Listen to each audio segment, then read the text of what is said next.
माझ्यासोबत खुद्द नीलम गोरे आहे. नुकताच अखिल भारतीय मराठी साहित्य संमेलनामध्ये जे चर्चा सुरू आहे आणि ज्या परिसंवाद सुरू आहे त्या परिसंवादात सहभागी झाल्या. त्यांनी काय सांगितलं ते त्यांच्याशी चर्चा करूया. आपण परिसंवादात सहभागी झाल्या आणि आपण थेट एक राजकीय बांबगुळा टाकलेला आहे. काय तो बांबगुळा होता? मी बॉम्बगळा वगैरे टाकण्यापेक्षा शिवसेना आम्हाला कशा पद्धतीने कामाची अपेक्षा होती आणि पूर्वीची शिवसेना कशी होती, म्हणजे मोठे साहेब शिवसेना प्रमुख हयात असताना आमदारांचे प्रश्न वेगवेगळ्या पद्धतीने विधान भवनामध्ये मुद्दे मांडणं, ही कामं माननीय उद्धव साहेब मुख्यमंत्री झाल्यावर आम्हाला अतिशय आनंद वाटला होता आणि असं वाटलं होतं खूप उपयोगी कामं होतील. साहेबांना भेटणं ऑलरेडी अवघड होतं, पण तरी मी शिकस्त करून फोन मेल निरोप मातोश्रीवरती असं भेटायचे आणि त्यामुळे बऱ्याच कार्यक्रमात मी दिसायचे. मी सक्रिय होते. प्रत्येक दौऱ्याला साहेबांच्या मी पुढे जायचे तयारीला आणि काम करायचे. त्याला बाकीचेही काही आमदार बरोबर असायचे. मी त्या संदर्भात असं सांगितलं की ज्या अपेक्षेने ते मुख्यमंत्री झाले ती अपेक्षा पूर्ण झाली नाही. कारण कार्यकर्त्यांना जे असतं की जिल्हाधिकारी किंवा SP यांना पोलीस आयुक्त यांना भेटून बाबा आमची जनतेची कामं सोडवण्यासाठी मदत करा, तशी काही प्रक्रिया राबवली गेली नाही असं मी बोलले. आणि मग त्याच्यामध्ये मी हे म्हटलं की अशा काय गाड्या 2 मर्सिडीज दिल्या तर त्याच्यामध्ये मंत्रिपद मिळतं. मंत्रिपद असे काही घटना घडल्या. मंत्रिपद म्हणण्यापेक्षा पद शब्द वापरला. उदाहरणं म्हणण्यापेक्षा मी ती उदाहरणं सगळी सांगणं हे योग्य नाहीये. एवढ्यासाठी योग्य नाही की हा सगळा तपशील सगळ्यांना माहिती आहे, सर्वांना माहिती आहे ना, आमच्या राजकीय कार्यकर्त्यांना माहिती आहे, ठिकठिकाणच्या लोकांना माहिती आहे. पद्धत काय आहे हा विषय आहे. हे दिलं का ते दिलं, मर्सिडीज दिल्या का नाही दिल्या, त्यांच्या प्रवक्त्यांनी सांगावं की नाही दिल्या मर्सिडीज म्हणून. परंतु मुद्दा लोकांची कामं तुम्ही करत नव्हता आणि ठराविक कोंडाळं तुमच्या भोवती होतं, हा खरा खटकणारा मुद्दा होता. त्या तत्कालीन पक्षप्रमुख आणि माजी मुख्यमंत्री उद्धव ठाकरे म्हणतात की असे काही पुरावे तुमच्याकडे आहे का? तुम्ही जर दावा करत आहेत मर्सिडीज केल्यानंतर पद मिळतात तर आपण कुठल्या आधारावर दावा करता?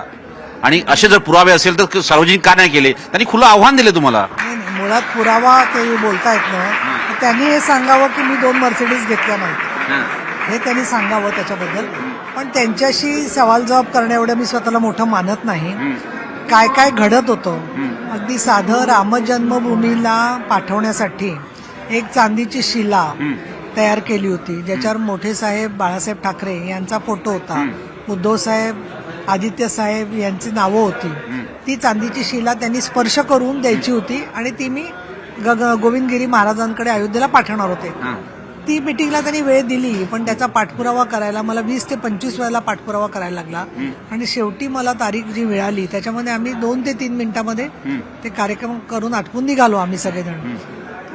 ही माझ्यासारख्या व्यक्तीची एवढी जर का फरफट होत असेल तर बाकीच्या लोकांना किती त्रास होत होता साहेबांना भेटायला, हे उदाहरणं सगळी समोर आलेली आहेत. आणि भेटायचं नाही आणि ठराविक कोंडाळ्यातल्या लोकांना 2-4 जणांना भेटायचं आणि तिथून कारभार चालवायचा, याच्यामुळे राज्याचं भलं होत नाही असं माझं जर का मत असेल तर ते मला मत ठेवायचा अधिकार आहे.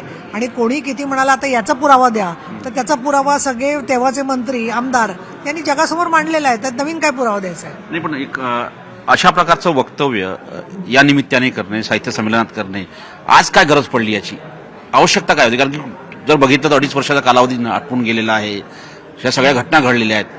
आज गरज काय होती? आज काही इथे काही पत्रकार परिषद नव्हती.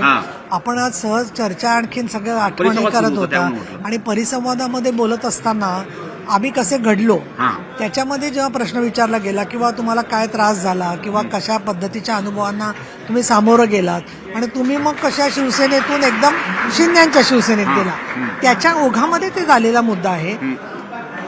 मला स्वतःला अशी व्यक्तिगत टीका करणं आवडत नाही. मी कार्यपद्धती म्हणून बोलले आहे आणि या कार्यपद्धतीच्या मध्ये कुठेतरी लोकांचे प्रश्न सोडवण्याला प्राधान्य असावं, जसं एकनाथ शिंदे करतात, ही माझी भूमिका आहे. संजय राऊत म्हणतात की, आणि त्यांचे शिवसेना उद्धव बाळासाहेब ठाकरे पक्षाचे इतर नेतेही बोलतात ज्या पद्धतीने म्हणतात, कारण की तुम्ही थेट शिवसेनेवरती प्रहार केला. ते म्हणाले की नीलम गोरे कशा तिथे उभ्या राहायच्या दरवाजापुढे, त्यानंतर कसे त्यांच्याकडे जबाबदारी, कारण की त्या तिथे उभ्या राहायच्या त्यामुळे त्यांना सगळ्या गोष्टी माहीत असेल का? त्यांचं एकच काम होतं, त्यांनी कुठले लढे दिले, कुठले मोर्चे काढले, कशा पद्धतीने लढल्या हे कुणाला माहित आहे? फक्त त्यांना एवढंच माहित दिसतंय की ते चौकीदारासारखे तिथे उभे राहायचे आणि त्यामुळे या सगळ्या गोष्टी त्यांना माहित आहेत का? असे प्रहार तुमच्यावर केले जात आहे? प्रहार केले जात आहे त्याचं कारण त्यांना तो देवाणघेवाणीचा विषय डायव्हर्ट करून कलाटणी द्यायची म्हणून ते सगळं होतंय. पण तुम्ही 98 सालापासून ते 2000 आता 22 पर्यंतचे फुटेज तुमचंच काढून बघा. मी अगदी आपलं म्हणजे IBN लोकमतचं असं म्हणून सांगते.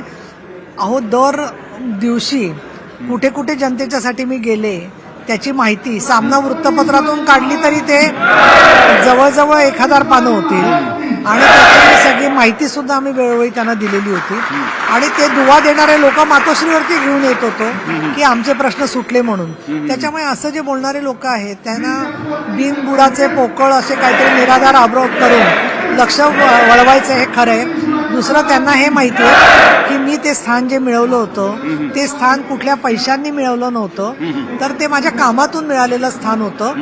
आणि संजय राऊतांनाही कल्पना आहे की मी कुठलीही स्वतः देवाणघेवाण केलेली नाहीये आणि मी कुठली देवाणघेवाण दाखवलेली नाही अशी. त्यामुळे माझ्याबद्दल बोलायचा प्रश्नच होत नाही. तुम्ही एक वक्तव्य केलं त्याचे 100 प्रत्युत्तर आलेले आहे. मला असं वाटतं की सत्य जे असतं ना ते खूप प्रभावी असतं आणि ते लागलं जिव्हारी आणि त्यामुळे ते आलेलं आहे. आणि त्याच्यामध्ये अजूनही काही पुढच्या गोष्टी समोर येतील. भविष्यात तुम्ही अशा अजून काही खुलासे करणार का? माझी अशी इच्छा आहे की त्यांनी कार्यपद्धती बदलावी. आज शिंदे साहेबांच्याकडे आम्ही समाधानी आहोत, पुढेही समाधानी राहू. मी परिसंवादात पण सांगितलं आमची इच्छा जी आहे ती शिवसेनेमध्येच काम करत राहायची आहे. आणि आज NDAच्या मुद्द्यावरती मोदी साहेब जे काम करतायत समान नागरी कायद्याची चाहूल येते की जो आमच्या कामाच्या दृष्टीने महत्वाचा विषय आहे. त्यामुळे हिंदुत्वाचा मुद्दा असेल, 370वा कलम असेल, समान नागरी कायदा असेल, अभिजात मराठी भाषेचा दर्जा मिळालेला आहे, या सगळ्या मुद्द्यांच्यावरती आणि नमो शक्ती वंदन विधेयक आलेलं आहे. त्यामुळे सगळे मुद्दे आमचे स्वीकारले गेलेले आहेत. आणि माननीय शिंदे साहेब जर का चांगलं काम करत आहेत तर आम्हाला या संदर्भामध्ये कुठलीही आमची तक्रार नाहीये. पण त्यांची कार्यपद्धती बदलण्याच्या बद्दल जेव्हा प्रश्न विचारला जातो त्याच्यावर आम्ही उत्तर दिलं नाही तर आम्ही उत्तर द्यायला टाळाटाळ केली असा गैरसमज होईल. म्हणून मी प्रांजलपणाने परखडपणाने जे सत्य आहे ते मांडलं.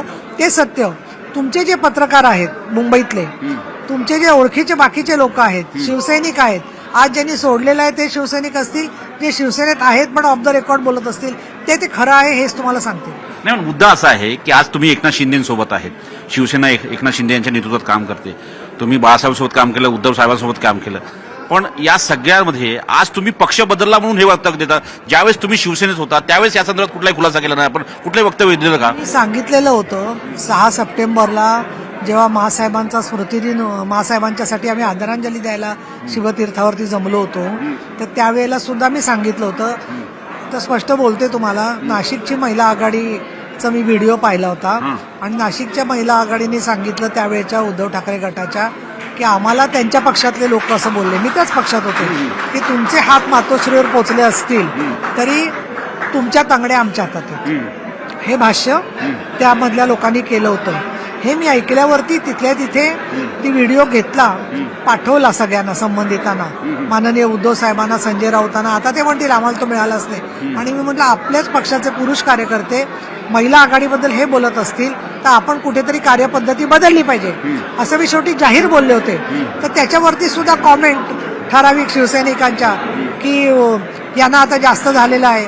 म्हणजे कुठली गोष्ट आत्मपरीक्षण करायचंच नाही, सुधारायचंच नाही. ही जर का परिस्थिती असेल आणि सामान्य लोकांना भेटण्यासाठीच आमची तगमग असायची, आम्ही काही कोणाचे पैसे घेऊन कोणाला भेट वगैरे करून देत नव्हतो. तुमच्यावर असाही आरोप आहे सगळे मलिदाचे खाते आहेत, मलिदाचे पदं आहेत ते तुम्हाला मिळालं आणि ते मिळाल्यानंतर तुमचं जेव्हा पोट भरलं त्यानंतर तुम्ही अशा प्रकारचे आरोप करतात असं बोललं जातं. मी नाही, आमचं म्हणणं नाही आहे. लोक आहेत तर मी उपसभापती म्हणून काम करत असताना त्याच्यात खात्याचा प्रश्नच येत नाही ना. आणि शिंदे गटाच्या बद्दल बोलत असाल बलिदार खातं वगैरे तर स्वतः साहेब परफॉर्मन्स प्रत्येकाचा बघत असतात.